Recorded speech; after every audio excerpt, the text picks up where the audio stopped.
Depuis la ville de Toupizza, la piste est longue pour rejoindre le Salar d'Uyuni à travers le désert du sud Lipèze. En tout, cette traversée nous aura demandé 4 jours de route sur plus de 600 km. C'était d'ailleurs le sujet de l'épisode 22 qui a eu pas mal de succès et j'aimerais d'ailleurs beaucoup vous remercier. Alors, merci à tous pour votre intérêt dans notre aventure. C'est donc après ces 4 jours d'autonomie que nous avons rejoint le Salar d'Uyuni, cet endroit magique qui a le pouvoir surréel de nous inonder tellement l'impression de rouler sur une immense mer intérieure est palpable. Cette fois-ci, c'est au Mitsub de se prendre pour un voilier. Le Mitsub, c'est lui. Un fourgon Mitsubishi L300 4x4 de 1997, entièrement équipé et préparé pour l'aventure. Mais tout ça ne s'est pas fait tout seul, c'est pourquoi je vous explique en détail dans les épisodes 1 à 12 comment j'ai fait pour rénover et aménager ce qui sera notre maison durant les mois à venir.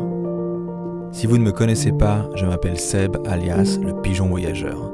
Actuellement, je traverse les Amériques en van afin de vivre ce qui sera probablement le plus beau road trip de ma vie. Alors, pourquoi ne pas vous abonner pour en savoir plus ?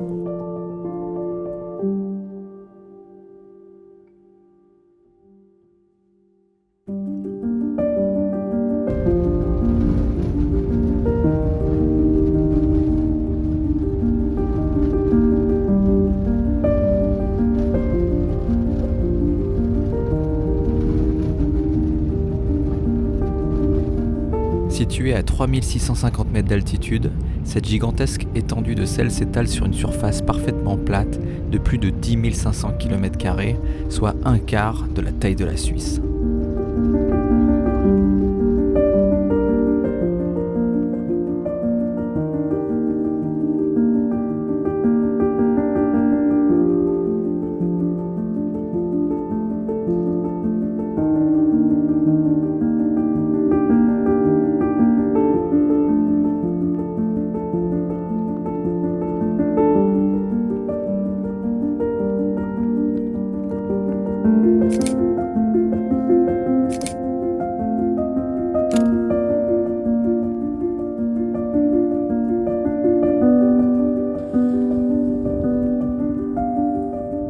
Ponctué de plusieurs petites îles, le Salar offre un écosystème unique sur cette planète. Ici, les animaux sont peu nombreux, seuls quelques oiseaux et chinchillas peuplent ces cailloux qui émergent de la surface du Salar. Et par conséquent, les cactus sont en abondance, car très friands de ces conditions d'ensoleillement uniques.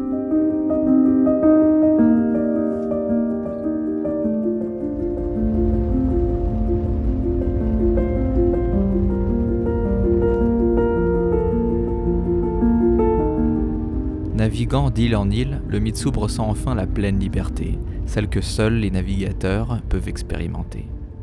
Alors que le soleil est sur le point de se coucher, nous grimpons au sommet d'un des multiples îlots au cœur du Salar afin de bénéficier d'une solitude ultime.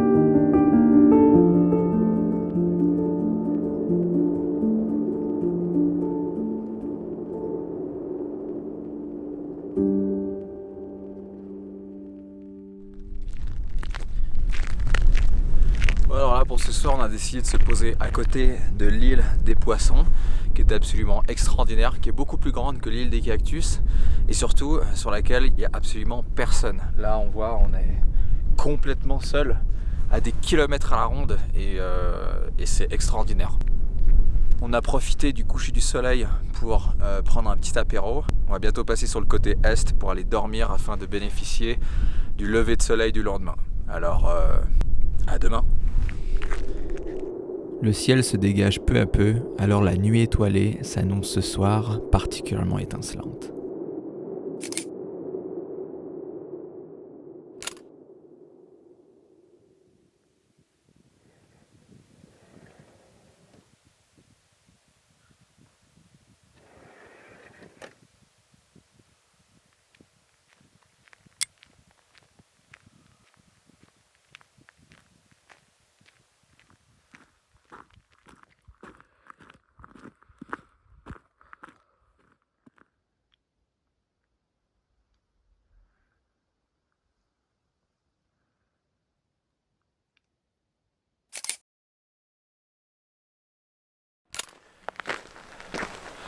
Ouais ben, bon matin chers amis. C'est vrai que des matins comme ça, on n'en vit pas tous les jours. Le soleil s'est levé il y a 10 minutes maintenant. J'ai été faire quelques photos. C'est extraordinaire. Il n'y a pas un bruit. Tout à l'heure, il y a une voiture qui est passée à pleine balle, à je sais pas, 1 kilomètre de là. Évidemment, on n'entendait que ça. Et sinon, il n'y a pas de vent, il n'y a pas d'oiseaux, il n'y a pas d'insectes, il n'y a pas de bruit. Et c'est vrai que la sensation de la nuit est quasiment la même. C'est impressionnant, dans la mesure où le ciel vient vraiment rencontrer le sol. Et du coup, on a vraiment l'impression d'être dans cette scène de Matrix, où le sol blanc est à perte de vue et disparaît à l'horizon. C'est extraordinaire. Virginie m'a même dit qu'elle avait l'impression d'être à la porte de la mort. C'est très particulier comme endroit. Hier, on est monté au sommet de ce volcan. Alors pas vraiment au sommet, on est monté sur le point de vue du cratère qui est à 4800 mètres. On aurait pu monter encore plus haut, mais c'est vrai que c'était déjà relativement fatigant comme ça. En tout cas, je le regrette pas. Aujourd'hui, on va prendre la direction du village du Uyuni à nouveau pour faire le plein de nourriture, de gasoil. Et après, on va redescendre direction l'Amazonie, direction les grandes forêts humides.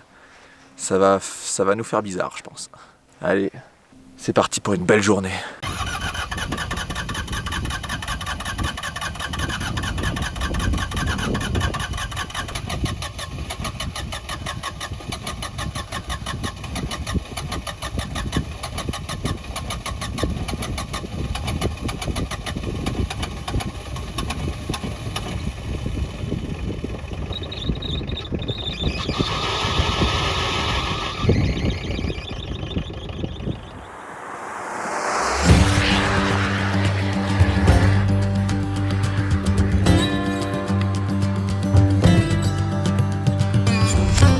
Après un démarrage difficile dû essentiellement à l'altitude, nous faisons cap vers l'est à toute allure, mais avant tout, un bon nettoyage du châssis s'impose.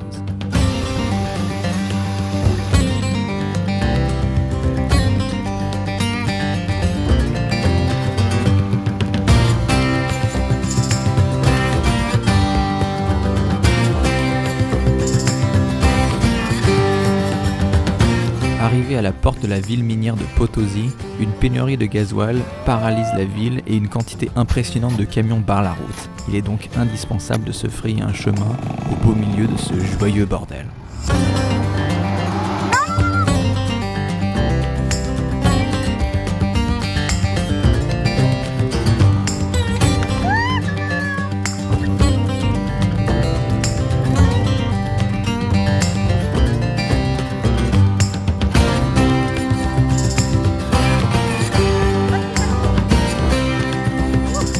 Enfin, la progression continue pour atteindre le centre historique de cette ville unique à 4070 mètres d'altitude qui doit sa renommée mondiale à l'exploitation de minerais d'argent.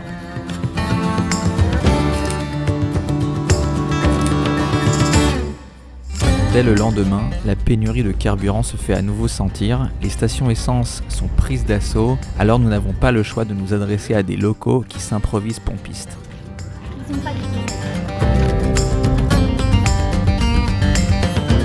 C'est dans une petite épicerie de bord de route que nous trouverons quelques litres d'un diesel un peu douteux.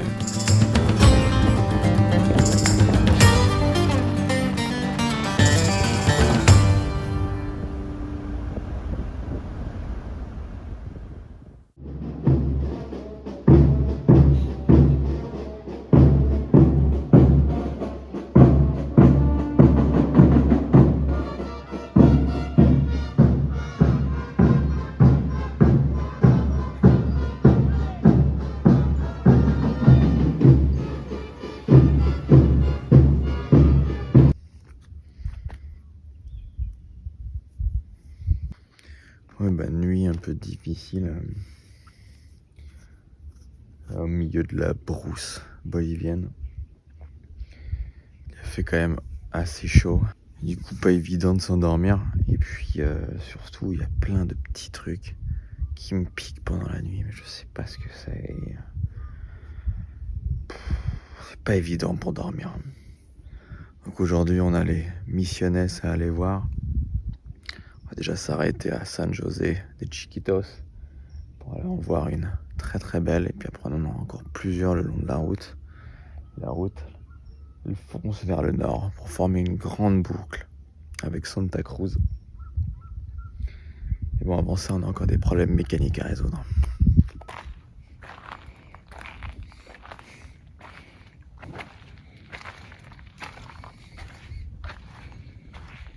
Bon alors à Santa Cruz, on a fait changer les joints de la pompe hydraulique de direction assistée parce qu'on avait des fuites qui gouttaient sur la courroie et du coup ça la faisait couiner, et en plus de ça on avait évidemment des pertes d'huile qui étaient assez fréquentes. Là on a fait 300 km depuis, et puis sur la route on a percuté un oiseau assez grand quand même, un truc qui devait faire au moins 30 cm de long.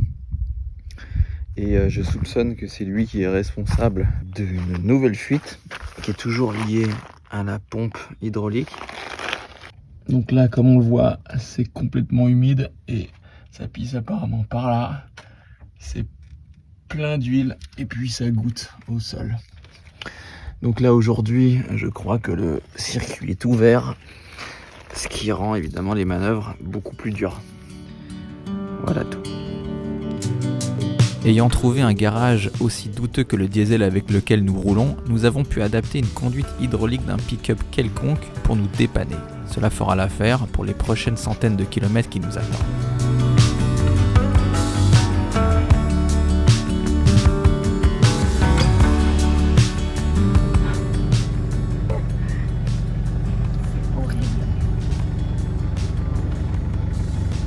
Il a pris un sacré coup cet enfoiré.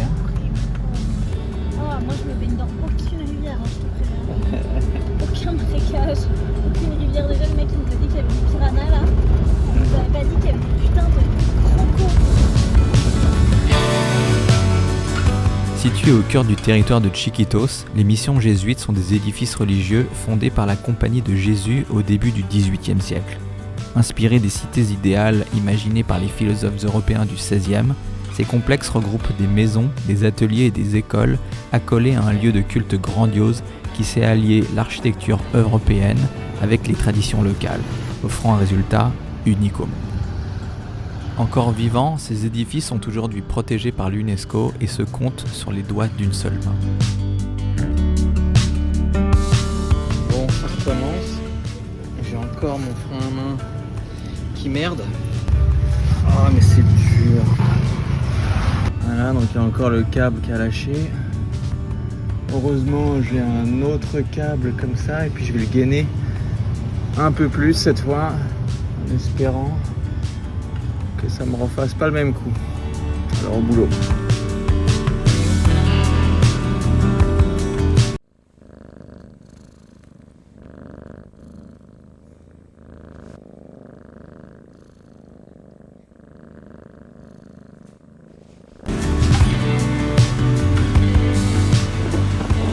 Bon alors là, donc j'ai remis mon câble. Là du coup ce que j'ai rajouté, c'est ce serre-câble là sur la gaine. Comme ça il n'y a pas de risque que la gaine se déplace. On va voir comment ça va réagir. Je vais comme ça et puis on va voir. En attendant, finalement, j'espère un jour trouver le câble d'origine, mais ça c'est une autre paire de manches.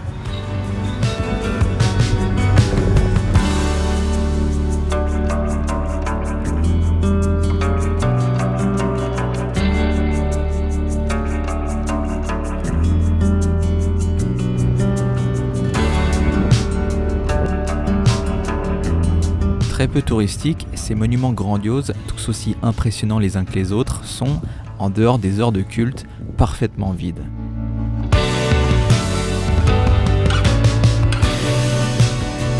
Quelle aubaine pour profiter de la quiétude spirituelle qui règne en ces lieux.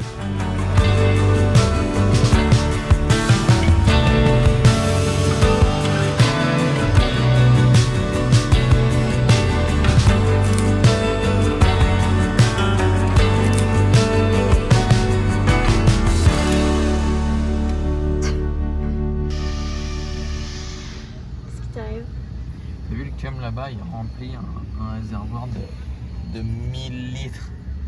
Et il est pas tout seul, parce que tous ses potes là, ils font tous pareil. J'aimerais savoir, le mec qui est là-bas là, jusqu'à quand il est là, tu vois. Ça fait combien de temps qu'on est là? Nous ça fait 1 heure, mais parce qu'on était derrière les camions. Bref.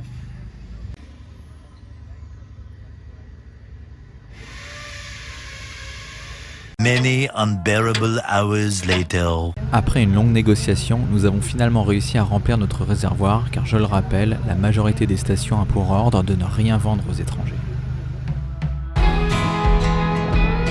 Afin de boucler notre circuit de 1000 km de piste, nous finissons en beauté avec la mission de San Javier, la plus ancienne mais également la plus humble de toutes. Cette étape de plusieurs jours nous a véritablement enchantés, car malheureusement, la richesse architecturale de l'Amérique du Sud est en péril, alors il est vital de préserver ces témoins du passé. Ces quelques missions jésuites nous ont montré à quel point la répétition d'un modèle en incluant des petites variations d'expression offre une richesse sans égale. Chaque communauté a su apporter des caractéristiques décoratives uniques qui rendent l'ensemble varié et particulièrement beau. C'est quoi le menu ce soir? Ce soir c'est petite raclette. Petit rushi pour Watt. Que demander de mieux? Je m'en réjouis. Regarde ça là. On sait depuis longtemps, tu vois, j'ai même oublié les basics. C'est pas mal ça. Pas mal du tout ça. Hop. C'est parti. Hop là. A nouveau, les colonnes de voitures qui attendent sagement le carburant ne désemplissent jamais. Alors nous faisons presque systématiquement le choix de nous adresser à des épiciers au risque d'acheter un gasoil sûrement coupé à l'huile et également plus cher, mais le temps nous est trop précieux. Merci.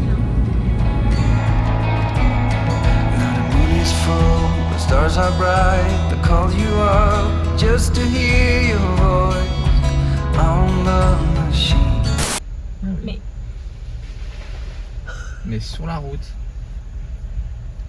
Et du coup, ils vont le déplacer comment?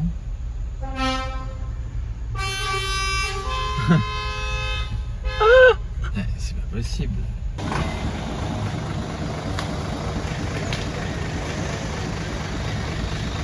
Many hours later.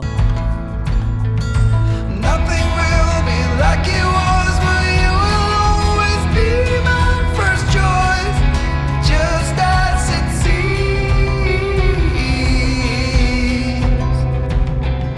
Du plateau amazonien à 500 mètres d'altitude, nous regrimpons sur l'altiplano pour rejoindre la capitale du pays qui nous attend à 4150 mètres. Oh mon Dieu!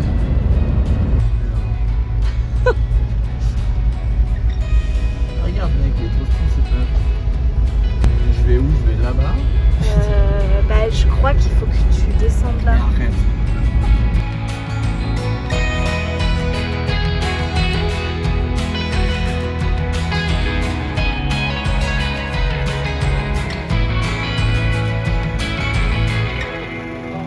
Vas-y, descends.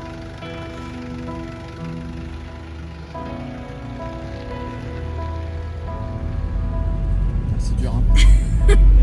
Ça fait 2 heures qu'on est arrivé à La Paz. Attends, j'avance là. Wouh! T'as jamais avancé aussi vite depuis qu'on est dans cette ville. On est dans des bouchons de l'enfer. On a trouvé un hostel. On a trouvé un parking. Faut s'y rendre. Maintenant, faut y aller. Je peux plus. Bienvenue dans mon quotidien. Nous sommes arrivés dans un hostel à La Paz. Et Sébastien veut immédiatement déplacer les meubles avant d'aller se coucher. C'est la question qu'on est en droit de se poser, c'est pourquoi les gars, ça leur vient pas à l'esprit? Genre c'est évident, moi il m'a fallu comme ça 1 seconde. C'est la question qu'on est en droit de te poser. Ah non, mais c'est en ouf, c'est en ouf. C'est pas fini. Oh putain. Et voilà.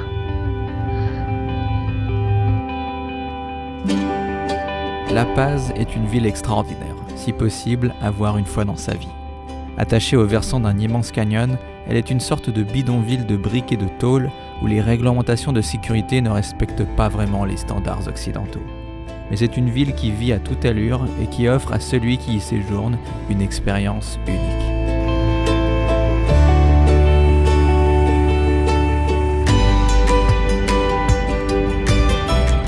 Je peux pas passer plus que la première fois, sinon ça monte pas.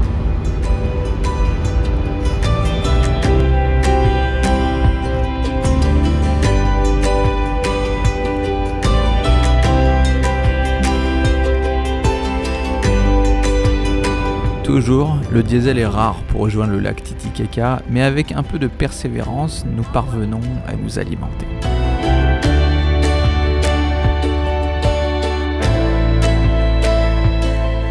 Le lac Titicaca est la plus grande étendue d'eau d'altitude du monde. Situé à 3800 mètres, son climat est presque méditerranéen et nous rappelle un peu le littoral des Cyclades.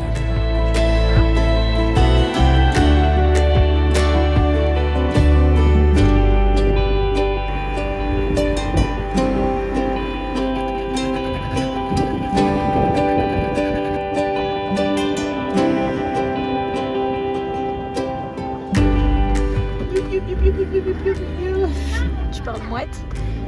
Non, pas vraiment.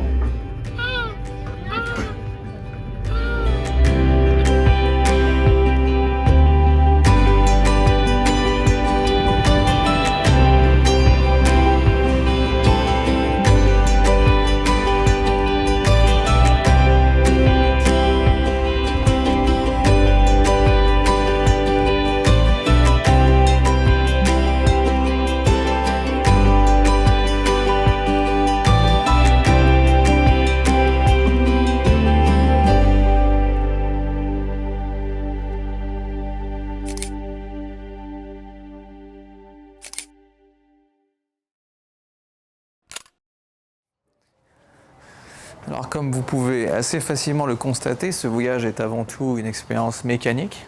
Nous allons de problème en problème de manière générale. Ici nous sommes à nouveau dans un garage pour des questions de pompe à injection. Alors probablement à cause du diesel que nous avons utilisé en Bolivie, la pompe à injection a souffert.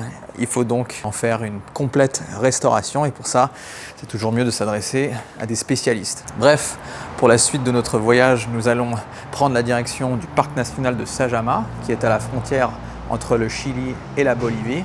Puis après, nous descendrons jusqu'à la côte pacifique chilienne pour après remonter en direction du Pérou. Et nous avons donc évidemment pas mal de belles choses à voir. Alors, je peux que vous recommander de me donner rendez-vous dans la prochaine vidéo dans laquelle je pourrai vous raconter encore pas mal d'histoires. Alors, à la prochaine. Ciao!